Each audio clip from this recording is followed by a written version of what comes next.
खबर केजीएमयू धर्मांतरण मामले की है।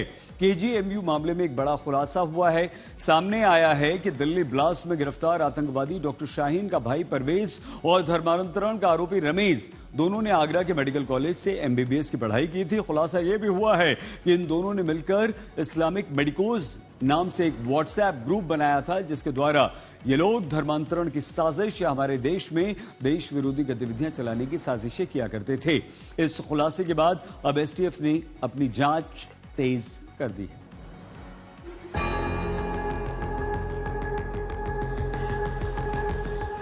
धर्मांतरण वाली साजिश के कितने चेहरे हैं, कहां-कहां तक इनके तार फैले हैं, इस साजिश से आतंकियों का कैसा कनेक्शन है, ऐसे सवालों के जवाब मिलने लगे हैं। सामने आने लगा है रेजिडेंट डॉक्टर रमीज मलिक के गुनाहों का कच्चा चिट्ठा। साजिश की एक एक कड़ी को जोड़ेंगे, लेकिन सबसे पहले आप इन दो चेहरों को देखिए। ये पहला चेहरा है डॉक्टर शाहीन, जो दिल्ली ब्लास्ट केस में गिरफ्तार है, और ये दूसरा चेहरा है डॉक्टर परवेज, ये भी दिल्ली ब्लास्ट केस में गिरफ्तार है।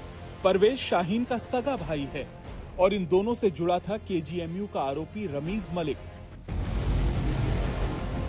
अभी चंद रोज पहले ही खुलासा हुआ कि केजीएमयू का गुनहगार रमीज शाहीन से मिल चुका था। अब एसटीएफ की जांच में सामने आया है कि रमीज शाहीन के भाई परवेज का क्लासमेट रहा है। खुलासे के मुताबिक रमीज और परवेज दोनों ने आगरा के मेडिकल कॉलेज में पढ़ाई की है।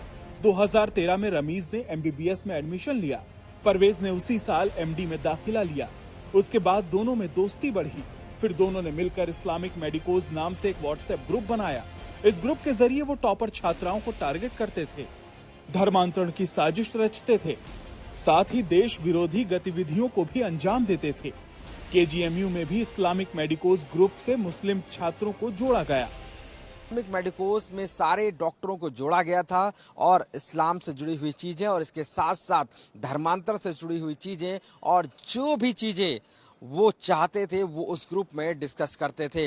इस दौरान आरोपी रमीज मलिक आगरा में ही 2012 से लेकर तकरीबन 2018 तक वहां पर रहा और वहां पर पढ़ रहे एमडी की पढ़ाई में परवेज अंसारी के संपर्क में रहा। डॉक्टरों का ग्रुप जो इस्लामिक मेडिकोज के नाम से बनाया गया, अब एसटीएफ वहां पर पहुंचती है और इन सभी कागजात को एक एक करके जोड़ रही है। क्योंकि आगरा से शुरू हुआ खेल पूरे देश में फैला और इस खुलासे के बाद अब दिल्ली के जो ब्लास्ट के तार हैं वो आरोपी रमीज मलिक से जुड़ते जा रहे हैं। साफ तौर से इसमें जो भी चीजें अब सामने आ रही हैं वो ये दिखाती हैं किस तरीके से धर्मांतर का गंदा खेल उस ग्रुप के जरिए खेला जा रहा था, जिसमें टारगेट दिया गया था कि लड़कियों को, जो स्कॉलर हैं, जो टॉपर्स हिंदू लड़कियां हैं, उनको धर्मांतरण की ट्रैप में लेकर आना है और इसके साथ साथ उनका धर्मांतरण कराना है। और इसके लिए फिर चाहे पैसों की बात हो, हर चीज उस ग्रुप में जा रही थी। दिल्ली ब्लास्ट के आतंकियों से कनेक्शन के खुलासे के बाद एसटीएफ की जांच और तेज हो गई है। जांच एजेंसी ने आगरा के मेडिकल कॉलेज से 2012 से अब तक के सभी रेजिडेंट डॉक्टरों का रिकॉर्ड मांगा है।